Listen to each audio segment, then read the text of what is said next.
आज आज हम स्टार्ट करेंगे सेकंड यूनिट का टॉपिक जो है सिंगल फेज इंडक्शन मोटर। आज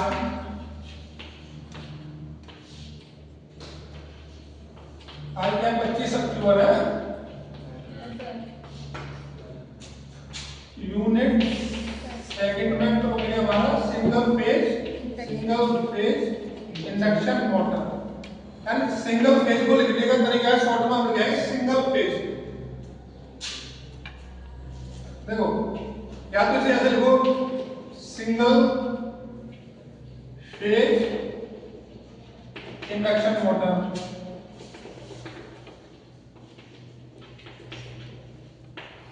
शॉर्ट में लिखेंगे सिंगल फेज इंडक्शन मोटर। ठीक है, एक का बनाएंगे आगे एक का ऐसे।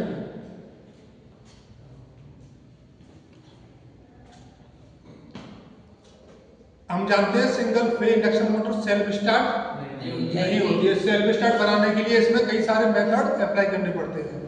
तो आज हम इसमें लगाएंगे कैपेसिटर। कैपेसिटर के द्वारा से क्या करेंगे, सेल्फ स्टार्ट बनाएंगे कैपेसिटर के द्वारा। कंस्ट्रक्शन में मैं डायग्राम में समझा देता हूं। मैं इसका डायग्राम बना रहा हूं।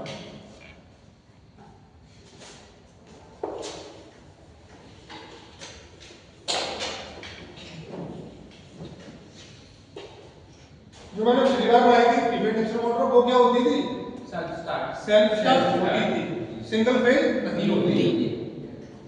देखो इसमें इसका डायग्राम बना रहा हूं मैं।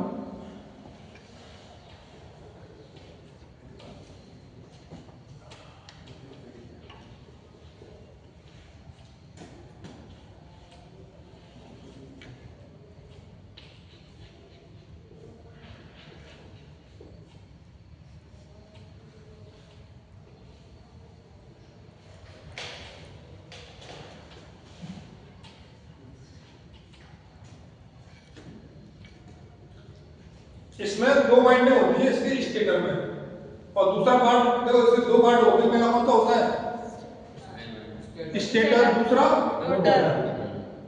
रोटर कौन सा यूज होता है इसमें, नाम क्या है, स्पाइरल केज। और जो मैं स्टेटर बनाऊंगा, स्टेटर में जो वाइंडिंग होती है मेन वाइंडिंग और ऑक्सिलरी वाइंडिंग, और ये दोनों एक दूसरे से 90 डिग्री पर जुड़ी होती है। ये तो मेन वाइंडिंग है। ये क्या है, ऑक्सिलरी वाइंडिंग। ठीक है, और यहाँ बना रहा हूं मैं रोटर। रोटर का नाम क्या है, और किस टाइप का रोटर है, स्पाइरल केज टाइप। इस तरीके से बीच में दिखाएंगे।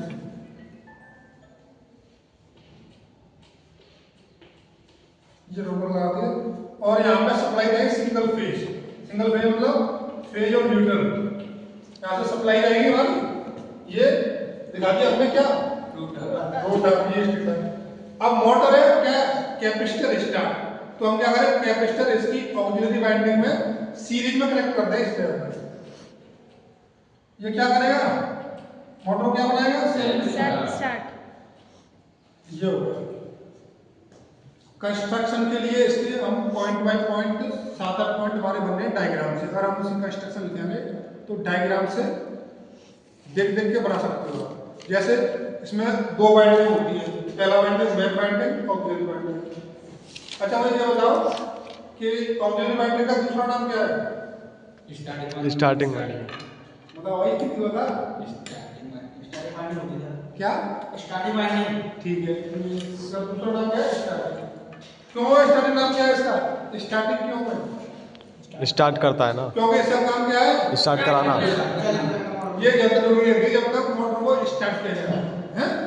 जैसे मोटर स्टार्ट हो गई और 70-80% अपनी स्पीड के रेटेड स्पीड पर पहुंच गई, तो ये डिस्कनेक्ट हो जाती है, और ये हमारी कंटिन्यू सर्किट में कनेक्ट रहती है। इसलिए इसका नाम क्या रखा है, रनिंग वाइंडिंग। मेन वाइंडिंग का नाम है ही, लेकिन इसका दूसरा नाम क्या है, रनिंग वाइंडिंग। दो नाम रनिंग वाइंडिंग, क्योंकि ये मोटर रन कर रही होगी तो ये वाइंडिंग हमारी कनेक्ट रहती है। ठीक है, अब जो हमारी सिंगल फेज इंडक्शन मोटर होती है उसे हम बनाते हैं सेल्फ स्टार्ट कैपेसिटर के द्वारा। तो कैपेसिटर इसे सेल्फ स्टार्ट कैसे बनाता है, इसका की पॉइंट क्या है भाई? हाँ, मतलब हमारी जो ये करंट आ रही है आई सिंगल फेज लगाने पर इस वाले वाइंडिंग में जाएगी करंट में, उसे नाम देते हैं आई एम, ठीक है, और इसमें देते हैं क्या आई ए मतलब ऑक्सिलरी वाइंडिंग।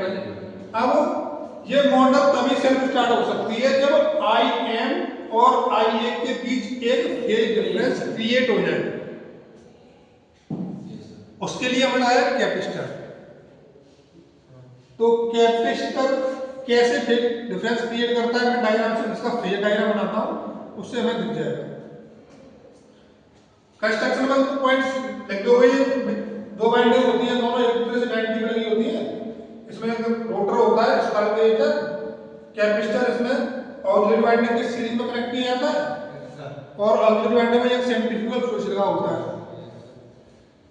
चलो मैं इसका फेज डायग्राम बना के इसकी वर्किंग समझाता हूं। कंस्ट्रक्शन ऑफ वर्किंग और यूज, ये तीनों हेडिंग्स डाल के और उसका पूरा लिखना होता है, तब हमें मार्क्स से मिलता है।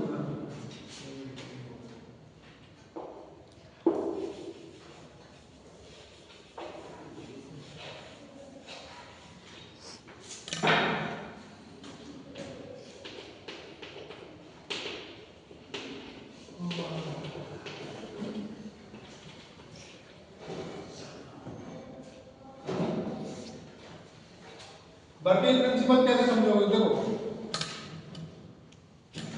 अगर सर्किट में केवल रेजिस्टेंस लगा हुआ है तो उसमें करंट और वोल्टेज दोनों सेम फेज में होते हैं, ठीक है। अगर सर्किट में इंडक्टर लगा हुआ है तो हमारा वोल्टेज आगे चलता है और करंट पीछे चलती है, लैग करती है। और कैपेसिटर के केस में क्या होता है, करंट, हाँ, करंट क्या करेगी, वोल्टेज से आगे चलेगी। ये तीन तो बेसिक है ना, ये तीनों चीजें। तो यहां समझाता हूं इसको। जैसे हमारी एसी की चलती है साइनसोइडल, कैसे चलती है एसी। अब इसमें अगर पहला केस में रेजिस्टेंस आर लगा हुआ है तो इसमें करंट और वोल्टेज दोनों साथ साथ चलेंगे, ऐसे करके एक साथ जीरो होंगे, एक साथ मैक्सिमम होंगे और एक साथ मिनिमम होंगे, हैं। और अगर एल इंडक्टर लगा हुआ सेकंड केस में एल में क्या है, हमारा वोल्टेज आगे रहेगा, यानी आई का मतलब जैसे वोल्टेज यहां से चल रहा है उस समय करंट, जो करंट जीरो से शुरू हुई ऐसे करके है, करंट आई माना हमने, तो वोल्टेज से आई का मतलब वोल्टेज जब ये करंट जीरो होगा तो वोल्टेज यहां पर मैक्सिमम होगा, यहां पर होगा उस टाइम पर, ठीक है। जब ये जीरो हो गई तब वो आगे जाएगा ऐसे करके, इससे आगे चल रहता है हमेशा। यानी इस चीज को हम दो तरीके से बोल सकते हैं, वोल्टेज लीड करता है करंट से, इंडक्टर कैसे बता रहा हूं मैं, वोल्टेज लीड करता है करंट से, या करंट लैग करती है वोल्टेज से, समझ में आया। अब सी के केस में जस्ट उल्टा होता है इसके, एल की। इसमें क्या है, हमारी करंट आगे चलती है, वोल्टेज पीछे रहता है, यानी वोल्टेज लैग करता है, करंट आगे चलती है, करंट लीड करती है किससे, वोल्टेज। तो हमने इसमें क्या लगाया, सी कैपेसिटर। ये क्या है हमारा, ये सेंट्रीफ्यूगल स्विच है ये। अब मैं इसका फेज डायग्राम बना रहा हूं, सबसे पहले गति समझता हूं क्या आई के और आई एम में कैसे फेज डिफरेंस क्रिएट किया, किसने, कैपेसिटर। देखो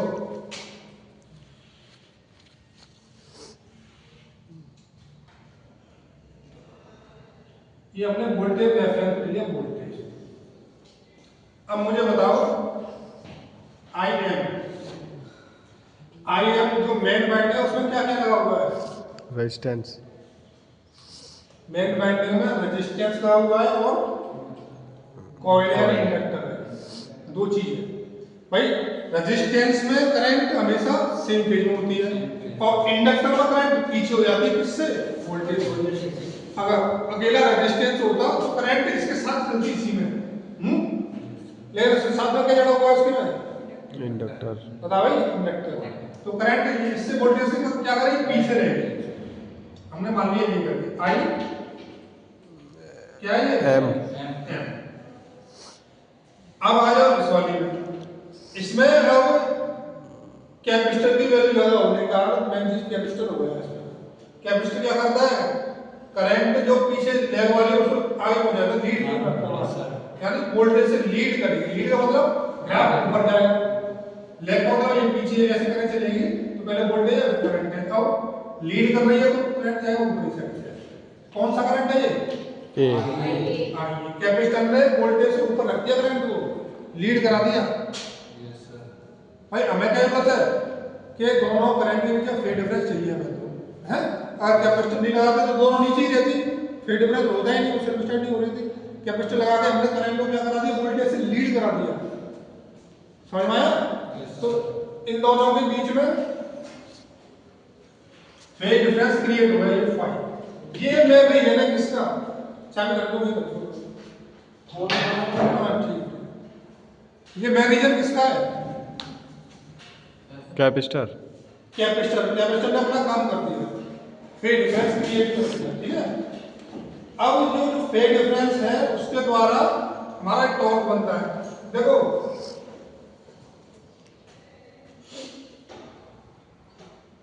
जब फेज डिफरेंस हो गया तो मोटर स्टार्ट हो जाएगी, स्टार्ट हो जाएगी। जब मोटर अपनी रेटेड स्पीड का 70% पहुंच जाती है, 70%, तो क्या है, ये सेंट्रीफ्यूगल स्विच एक्टिव होके इस वाली बैटरी को डिस्कनेक्ट कर देगा। डिस्कनेक्ट कर दिया तो उसका काम खत्म होगा कैपेसिटर का। हमने कैपेसिटर लगाया था किस लिए, स्टार्ट कराने के लिए, सेल्फ स्टार्ट बनाने के लिए। उसने सेल्फ स्टार्ट कर दिया तो काम खत्म हो गया।